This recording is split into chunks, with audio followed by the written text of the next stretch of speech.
To the chairperson of Voice of the Children, Ms. Sharmila Sekaran, the deputy chair, Dr. Hatini Zainuddin, our special guest tonight, Ms. Deborah Priya Henry, VOC friends and supporters, members of the media, ladies and gentlemen, good evening and welcome. Thank you all very much for taking the time out of a weekday to join us for the launch of our documentary, Stateless, Forgotten Children. My name is Helen, and I'm a long-time friend of VOC's, and I'll be your MC for this evening. As you know, tonight marks the launch of VOC's first documentary, titled Stateless, Forgotten Children. And VOC would like to add that February 20th, today, was chosen as the launch date of this documentary in conjunction with the World Day for Social Justice, which was established by the United Nations. Observance of the World Day of Social Justice supports efforts of the international community in poverty eradication, the promotion of full employment and decent work, gender equality, and access to social well-being and justice for all. So without further ado, I'd like to invite Ms. Sharmila Sekaran, chairperson of VOC, to introduce the organization and say a little more about tonight's launch.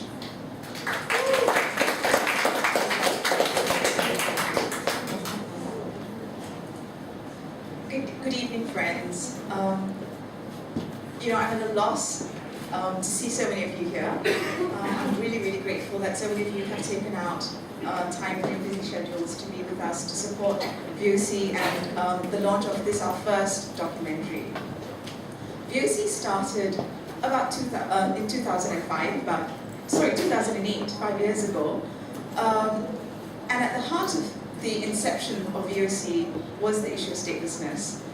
Really, it was Tini, my deputy chair at VOC, who came to us and said that she's facing a lot of problems with children in the Chalkit area, many of whom are stateless.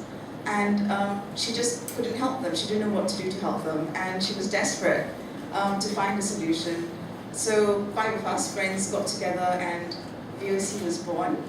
Since then, we have taken on a number of other issues, but statelessness remains at the heart of it.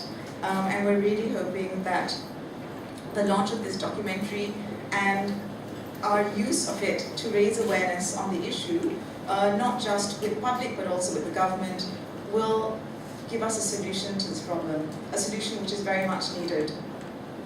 The issue of statelessness is important for us to grapple with and find a solution to, because a person who's stateless basically is a person who doesn't have a home. They have no identity that they can call their own. They have no nationality, no citizenship. And with that comes a host of other issues that basically put them at risk. Stateless people, for example, don't have access to basic healthcare, education, security, personal security. They have no government that cares for them and looks out for their best interest. And there is a desperate need for us to resolve this issue because at our very, very, not very generous estimate, we think that there are between 50,000 to 150,000 stateless children in Malaysia. And this number is set to grow.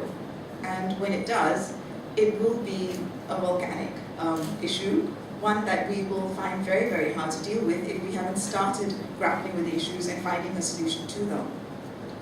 And it's important for us to know and understand how statelessness happens and basically the causes of statelessness. There are many, but it is important that we need to be alert to the potential causes and to find that solution. But what is clear is that any response needs to be based not on ethnic origin, which seems to be the way that we seem to be dealing with a lot of issues, race and ethnicity. Any response cannot be based on ethnicity and race. It must be based on a person's ties with the land.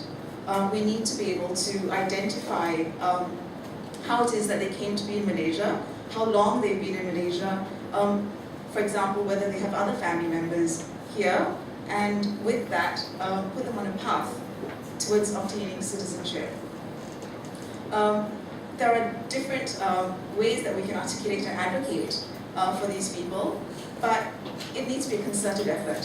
We need the government to lead on it, but the government also needs the support of its people, because clearly we can see that the government has no political will in this issue.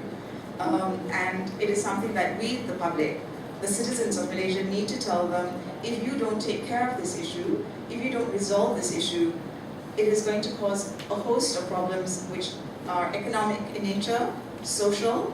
It's going to cause problems in terms of health issues. Already we have seen so many illnesses and diseases which we had eradicated as a nation coming back. Because as people come in with these problems, if they don't have access to healthcare, or they have to pay for healthcare, then you can bet your bottom dollar that they will not be going to the hospitals to obtain any kind of treatment. And with that, all sorts of communicable diseases will spread into the Malaysian population, and this is something that we need to be aware of. And it is this kind of message that we would like to share. But at the heart of it is also the fact that we will have, there's a likelihood of basically instability in terms of national security as well as regional security when the issue of statelessness is not understood, talked about, the causes and consequences thereof are not deliberated and solutions found. So thank you once again for being here with us. I really hope that all of you will be touched by the individual stories that we have chosen, and just to take away with you that these are just 3 stories out of 100,000 stories, and each of them is an individual story which needs to be told, it needs to be heard. It could have been any one of us in that position, and I'm so grateful that I'm not. I think it's therefore important that each of us does what we can to find a solution for children, and for these children and children like them. And with that, I'm so grateful to have Ms. Deborah Henry here to speak to us.